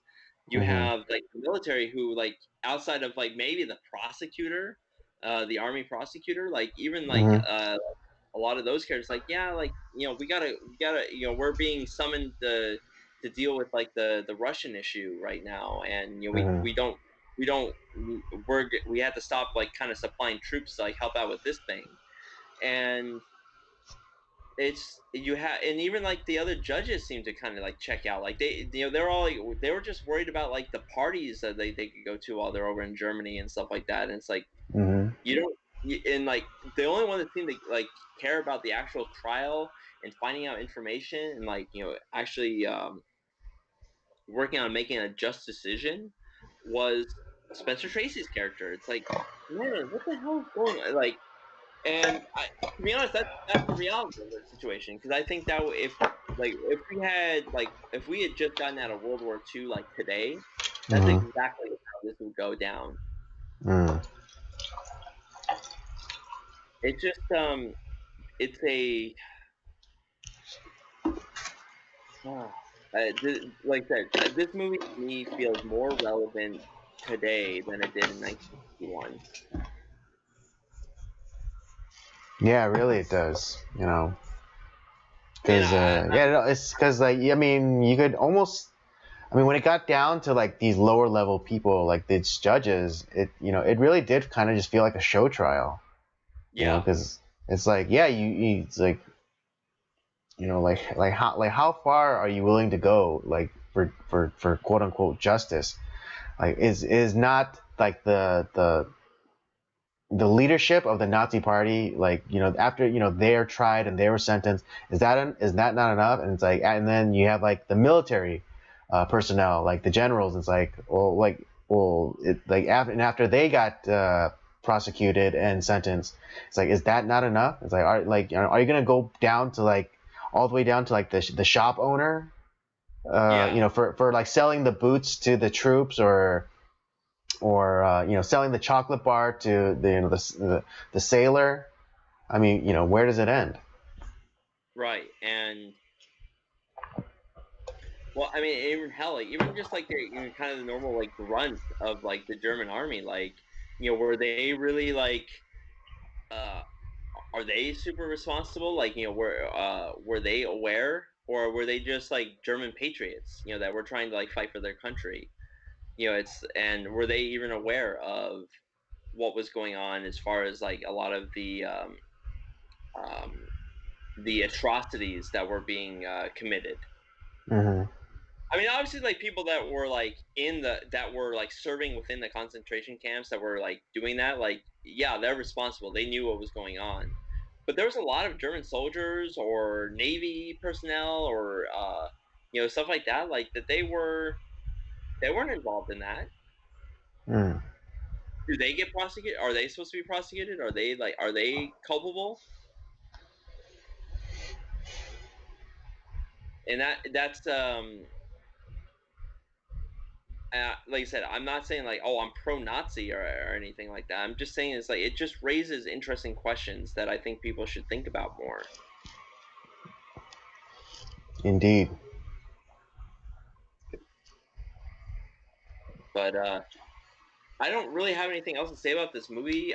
I'm so glad I stumbled upon this. Like it was just looking up because I was looking up like when we were doing because we're doing a couple. We've already done our court procedurals month. We're gonna do our Mm. military court movies here next month, and Mm. it was when I was looking up for like good like court movies. This one came up, and I was like, well, this is not really a court. It's not like a regular court movie, and it's not quite a military court either. So it kind of felt like a mixture of both, Mm-hmm. and we decided to come up with like this month for like leftovers. Um, I was like, you know what, this is I think a good one because it's a mixture of both of those, and I'm so glad I stumbled upon it, and I'm glad we got to watch it and talk about it. Mm. Agreed.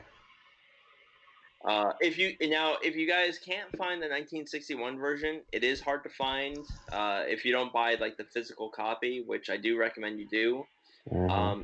You can watch the shorter 1959 TV play movie one, which actually the German prosecutor is the same guy, Maximilian Schill. He's great in that one too. It also stars Claude Rains, who is fantastic, great actor. Mm-hmm. Um, so if you can watch that one, you're gonna get it's the same thing. It's gonna raise the same questions and give you a lot of food for things to think about. And but if you can watch this 1961 version, I highly recommend it. And yeah, I hope people watch this and think about that time period and realize that it's not just black and white, and that there's more to World War II than just like Adolf Hitler and Hermann Goering and all these people. Like there was a lot of other people involved, and that were either had things forced upon them, or were just trying to do the best they could in that time period. Indeed. All right. Let's give our ratings, and we'll call it a night. All right. Why don't you go first, Andy? You saw it most recently. All right.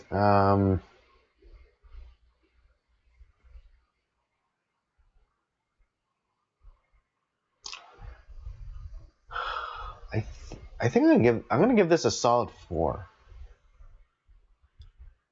Okay. Do you have any reason for just giving it a 4 or Solid 4. No, well, Well, just because Was there anything?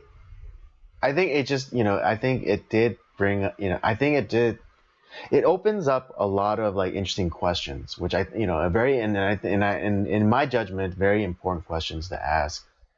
About the idea of like culpability and like personal responsibility and you know,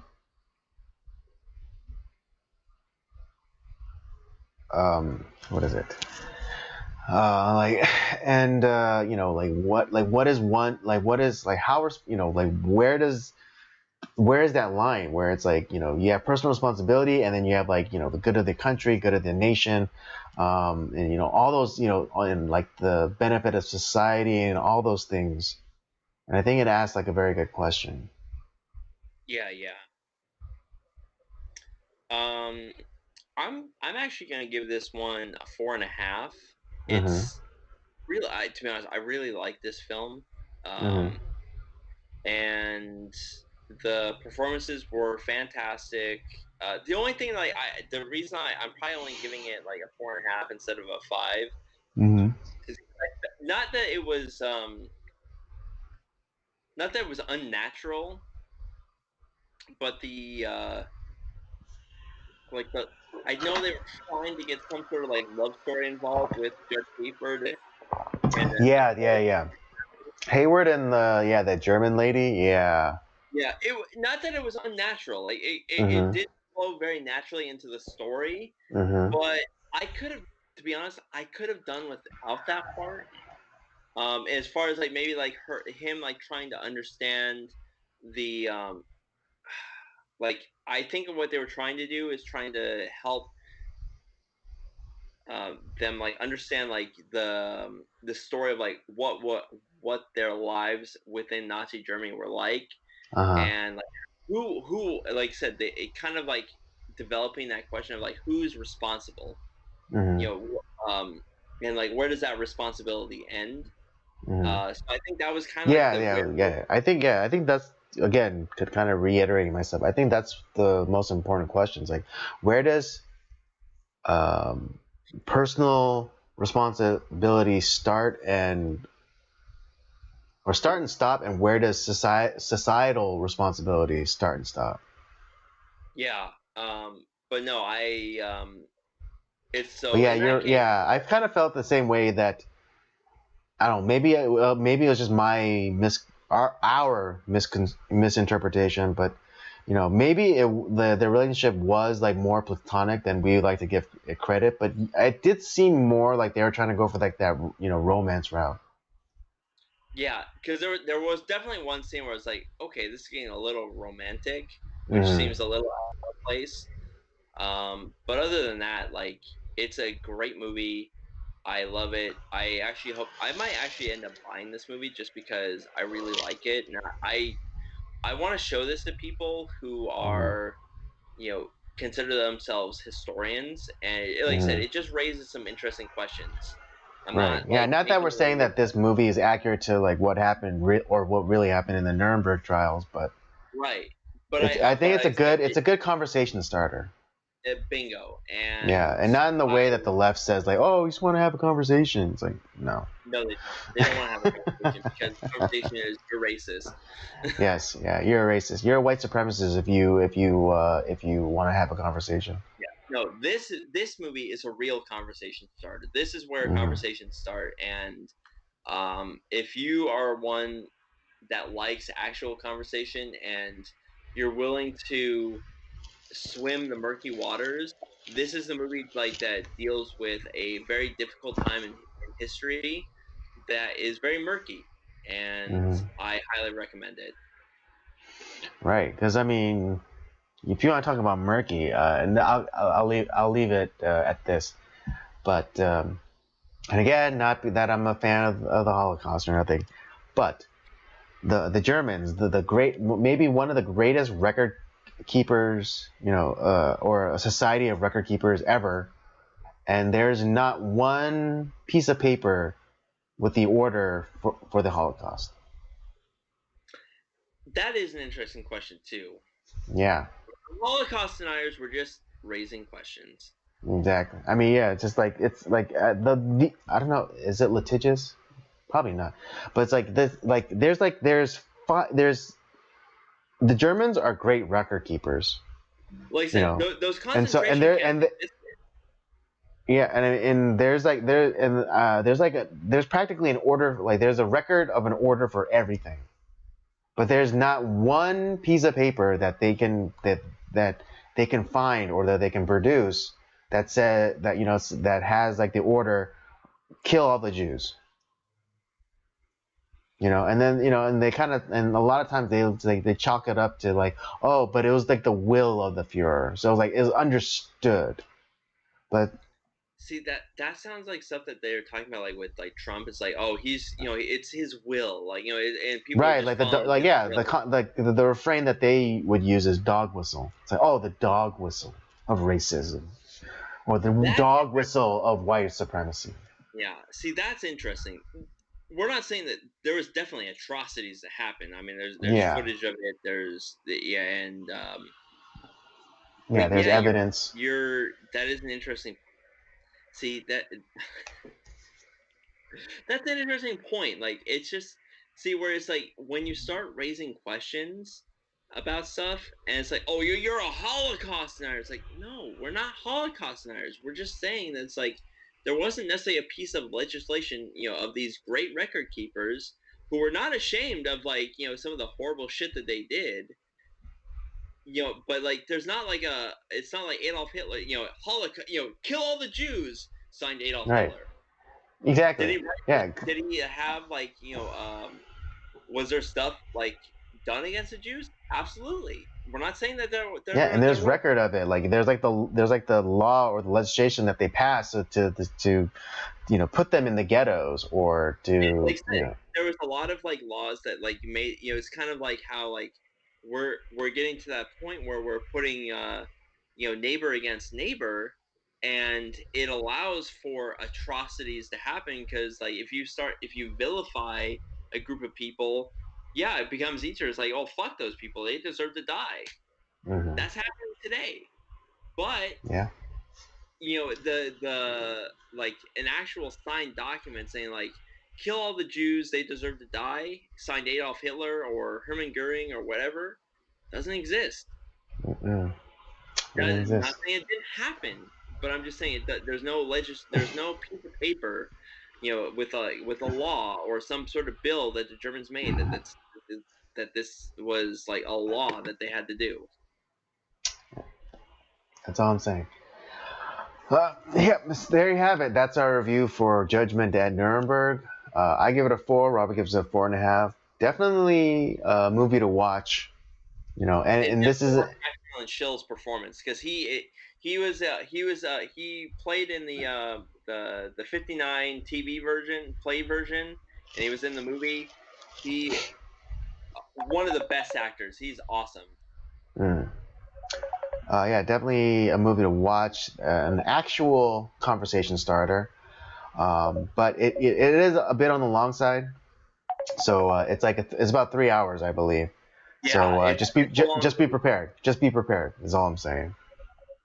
I didn't All right. expect it to be that long. I was actually kind of excited when I saw like the TV version. I was like, oh, it's 74 minutes. All right, we've got a lot of short movies this month. I was like, All and then right. I was like, Yeah. oh shit, the actual version is 3 hours. Yeah. Yeah. Yeah. Yeah. I was like, I'm so sorry, Andy. Yeah. I didn't specifically choose a 3 hour movie. I'm so sorry. Yeah, and that's kind of why we started late too, is because because I had some errands I had to do earlier in the day, and I wasn't able to start watch this movie. Um, and I didn't realize it's almost 3 hours either. So and then because again I think I was still thinking what Robert had said earlier, like, oh, Nice this is short gonna be a movie. short movie. But yeah, so yeah. Um, but anyways, it happened. Definitely go watch it, and really, yeah. I mean, tell your friends about this. Seriously, tell your friends about this movie. It's good. It's a good one. Oh yeah, I love it, and um, yeah, this is a great episode. I'm happy. We I'm looking forward to like the last two movies we got. We got some great ones coming in. Mm. One is a all-time classic, and one that should be an all-time classic that we're going to be talking about. Oh, absolutely. Absolutely. And maybe next week we'll talk about like because you and I have been watching some Robert Mitchum movies recently, and Mm-hmm. I think we should talk about that a little bit. Okay. Yeah. Maybe we'll save that for next week if there's nothing else important. Yeah. If the world doesn't end, then yeah, we'll talk about Robert Mitchum. And All right.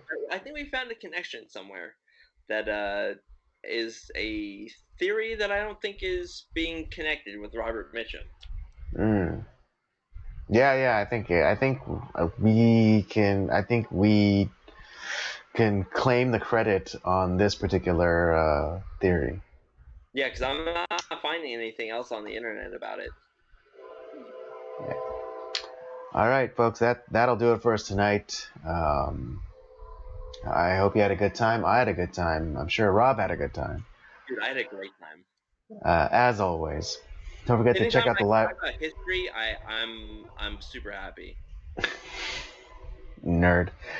Don't forget to check out the library of other content we have. The Circular Jerks main podcast, Nocturnal Transmissions, of course, and Rob's gaming show, Up by Up Down. Don't forget to follow us on our various social media accounts, Twitter and Letterboxd at PodcastCOJ, and Instagram at Circular Jerks Podcast.